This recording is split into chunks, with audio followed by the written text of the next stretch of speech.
उनसे निवेदन कर लेना चाहिए कि तुम्हारे वन में रहते हुए ही हम इतने परेशान, आप तो वन के मालिक हो, देवता हो, हमारी परेशानी दूर करो।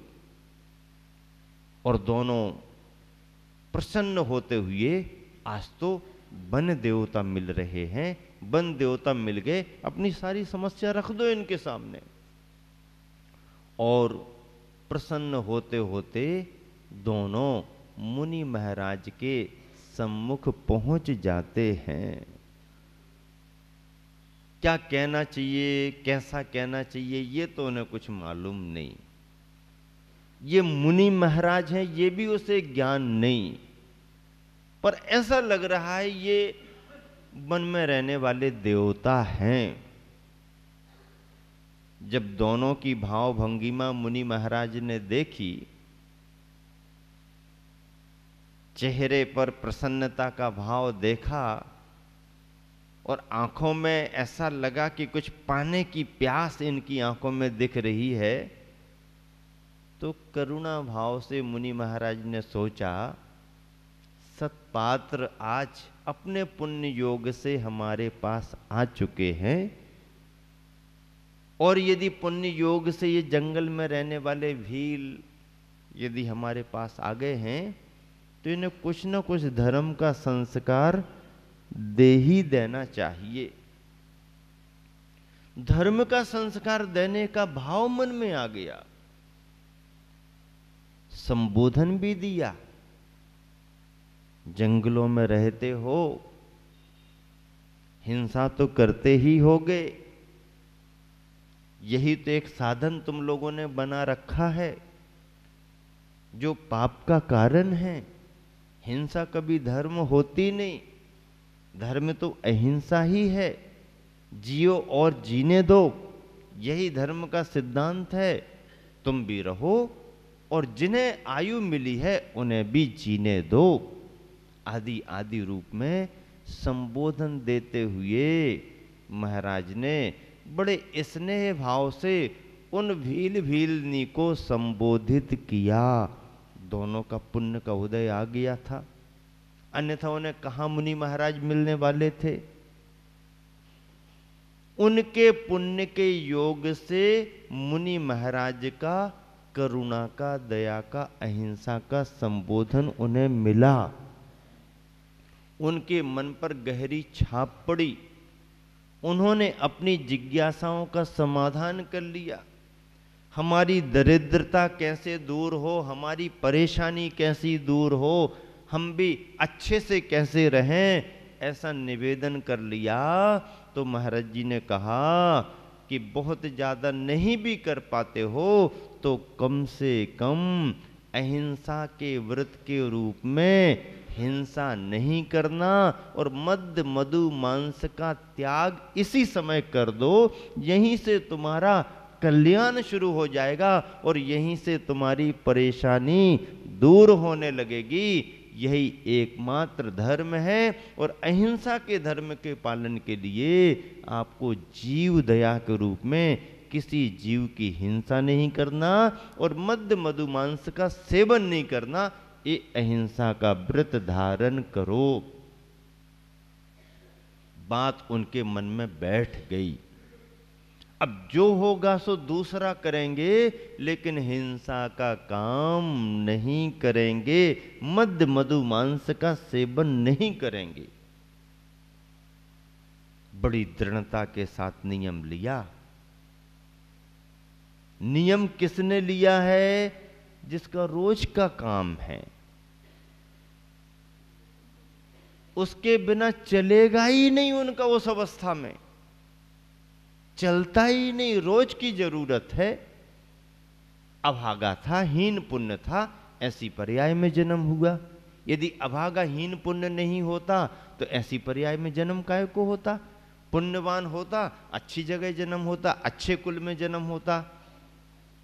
लेकिन अभागा तो रहा, भव भवांतर से भटकता हुआ जीव आया है, अभागा रहा, हीन पुण्य रहा, तभी तो जंगल की उस जंगली अवस्था में उनका जन्म हुआ।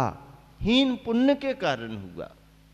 वहां धर्म कर्म की बातें ही नहीं है, भक्ष अभक्ष का कोई भेद ही नहीं है। क्या समाज होती है, क्या परिवार होते हैं, क्या मानव सभ्यता होती है, उन्हें उससे क्या लेना देना। जंगल का जीवन, बस उतना ही उनका जीवन। हीन पुण्य अभागे तो थे ही, लेकिन अभागे भी हमेशा अभागे ही रहते हैं ऐसा नहीं है। अभागा भी कभी ना कभी कुछ ना कुछ पुण्य को लेकर के आगे बढ़ सकता है। तो उन अभागे के जीवन में भी उन क्षणों में कुछ ना कुछ भाग्य, कुछ ना कुछ पुण्य उदय में तो आया। मान लीजिए यदि उसके पुण्य का योग इस रूप में नहीं होता तो आवेश में आकर के निशाना साध भी देता, और निशाना यदि लग जाता तो फिर इन्हें तो अहिंसा का संस्कार कुछ मिल ही नहीं पाता, का घात और हो जाता। हो सकता था, संभावना बन सकती थी। मान लीजिए भीलनी नहीं रोक पाती और भील निशाना लगा देता, तो निशाना लगने के बाद क्या करते? बाण तो जहरीले रहते हैं। बाण कैसे रहते हैं? जहरीले रहते हैं। जंगलों में रहने वाले जो बाण रखते हैं, बाण का पैनापन भी रहता है और पैनेपन पर जहरीला भाग लगा करके रखते हैं।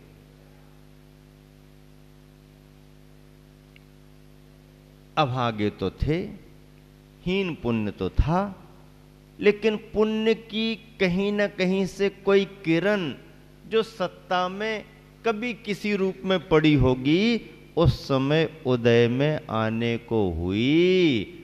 और भीलनी के ही निमित्त से सही, भील को कुछ ख्याल आया, जल्दबाजी मत करो, जरा देखो तो जो समझ रहे हैं वही है या कुछ और है।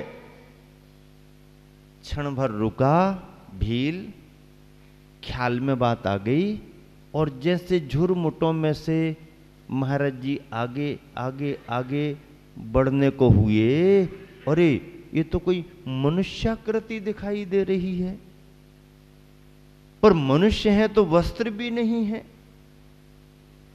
क्या बात है। यदि वस्त्र भी नहीं और मनुष्याकृति है तो ये तो कोई देवता होंगे। पर देवता कौन हो सकते हैं? इस जंगल में देवता का क्या काम? तो फिर इसी बन के देवता होंगे। और जब इस बन के देवता अपने लिए मिल गए हैं तो फिर इनसे मांग लो, छोड़ो नहीं इनको। ऐसा कुछ मांग लो कि हमेशा हमेशा की अपनी ये समस्या खत्म हो जाए। पुण्य का उदय आया।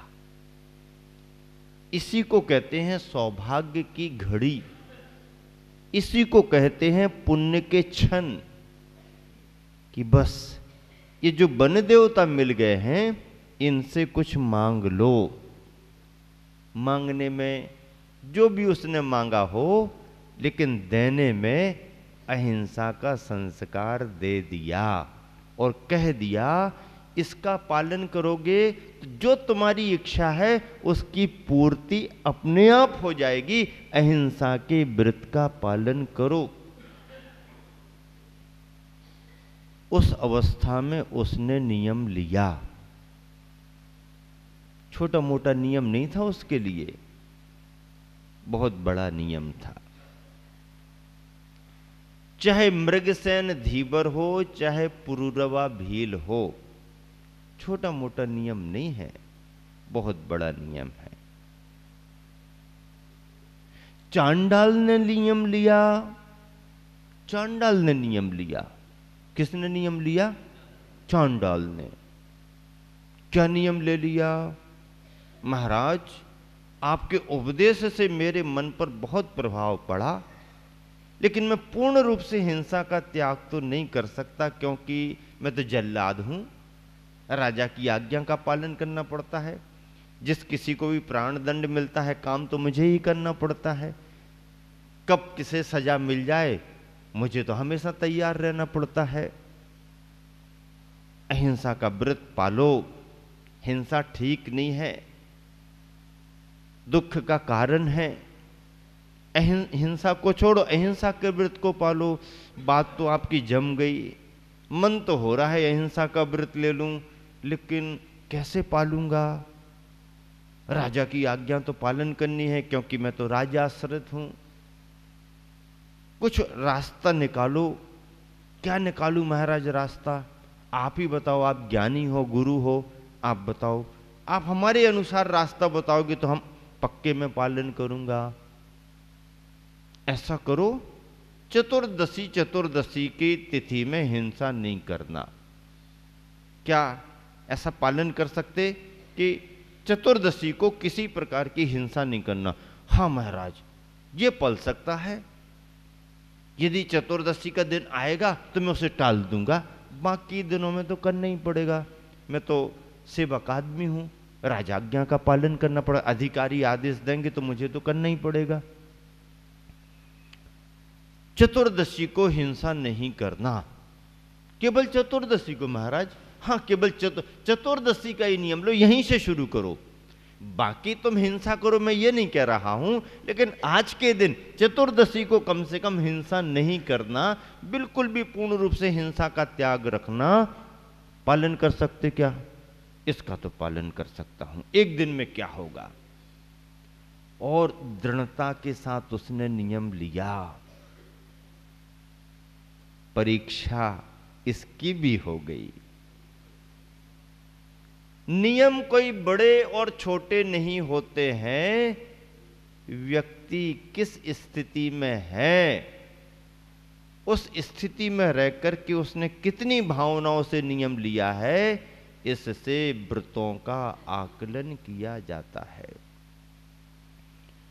जिन नियमों की चर्चा कर रहे हैं, जिस तरह के अहिंसा के व्रत की चर्चा कर रहे हैं, वह उन परिस्थितियों में दिए गए व्रत हैं। मछली मारने वाले को नियम दिया गया। जंगल में रहने वाले भील को, जो रोज हिंसा, रोज शिकार करता, उसको नियम दिया जा रहा। चांडाल जिसका काम ही प्राण दंड देने का है, उस चांडाल को नियम देने की बात आ रही। मुनि महाराजों की दृष्टि में कितनी करुणा, कितनी व्यापकता, कितनी उदारता, कितनी दूरदर्शिता रहती है कि अपने द्वार पर यदि कोई आ गया तो खाली हाथ वापिस ना जा पाए। जिस रूप में नियम ले पाए तो ले ले, लेकिन एक धर्म का संस्कार तो इसको डाल ही देना चाहिए। पुण्य के योग से आया है, वापस जाने के बाद पुनः दोबारा आ पाएगा कि नहीं कोई पता नहीं। आ गया है तो इसे खाली हाथ वापस नहीं जाने देना चाहिए। दुकानदार भी, पक्का दुकानदार, सही दुकानदार तो वही होता है कि ग्राहक यदि दुकान पर आ गया तो खाली हाथ उसे वापस भेजाना नहीं। सेठ जी, बात तो पसंद आ रही है, लेकिन इतनी खरीदने की हिम्मत नहीं। सोच के तो आया था कि काम बन जाएगा, लेकिन इतना महंगा नहीं खरीद सकते। महंगा लग रहा है क्या? हाँ, महंगा लग रहा। बाद में आएंगे जब इंतजाम हो जाएगा। बाद में आएंगे, इंतजाम हो जाएगा। बाद किसने देखा?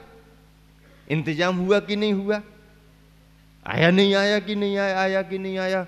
चलो सुनो, ऐसा है, इतना महंगा नहीं तो दूसरा भी हमारे पास है। दूसरा भी है ना, चिंता क्यों कर रहे? हाँ, दिखाया। क्या कीमत है? उससे तो कम है ना। बताओ क्या कीमत है? बताई। इतनी भी गुंजाइश नहीं है, अभी तो इतना नहीं जमेगा। फिर बाद में फिर बाद में क्यों कर रहा, चलो इसको भी देख लो, बात की बातें करता, अभी तो देख, दूसरा तीसरा चौथा पांचवा सब सामने रख दिए, लो कौन सा पसंद आता वो ले लो, जितना हो उस हिसाब से ले लो, और यदि कुछ कम भी है ना तो बाद में दे जाना, ले तो जाओ। और ऐसा करते करते जब एक योग्य कुशल व्यापारी अपनी दुकान पर आने वाले को वापस नहीं जाने देता है और कुछ ना कुछ उसको दे ही देता है, अपने द्वार पर यदि कोई आ गया और पुण्य के योग से आया है तो उसे खाली हाथ वापस लौटाना नहीं। जो तुम्हारी स्थिति हो, जितना तुमको जमता हो, मैं तो बता ही रहा हूं, अच्छे से अच्छा बता रहा हूं, हमारे बताते बताते तेरी हिम्मत नहीं हो रही, तो चल तू ही बता कि तेरी गुंजाइश क्या है। जितनी तेरी गुंजाइश होगी उस हिसाब से तेरे को माल दे करके माला माल कर देंगे। प्रथमान योग में ऐसे उदाहरण भरे पड़े हुए हैं और ऐसे उदाहरणों से ही मुनि महाराजों का, आचार्यों का जीवन प्रभावित रहता है। गुरुवर आचार्य श्री के व्यक्तित्व में करुणा का कोई और छोर नहीं है, कोई और छोर नहीं। बड़े बड़े संपन्न संपन्न स्वस्थ स्वस्थ प्रसन्न प्रसन्न व्यक्तियों को फिर भी आचार्य श्री टाल देते हैं, चलो अभी नहीं बाद में देखेंगे, लेकिन कोई दीन दुखी गरीब परेशान यदि कहीं से उनको दिख जाए या उनके कानों तक उसकी आवाज पहुंच जाए या आचार्य श्री तक कोई समाचार पहुंच जाए तो उनकी करुणा बरसती ही है। सैकड़ों बार, हजारों उदाहरण ऐसे देखने में आए हैं जहां उम्मीद भी नहीं, लोग आश्चर्यचकित हो जाते हैं, इतने बड़े महान आचार्य और ऐसी साधारण सी परिस्थिति में ऐसे करुणावान होकर के समझाने को पहुंच गए। पिछले दिनों में आपने देखा होगा, बड़े बड़े भवनों वाले, बड़े बड़े महलों वाले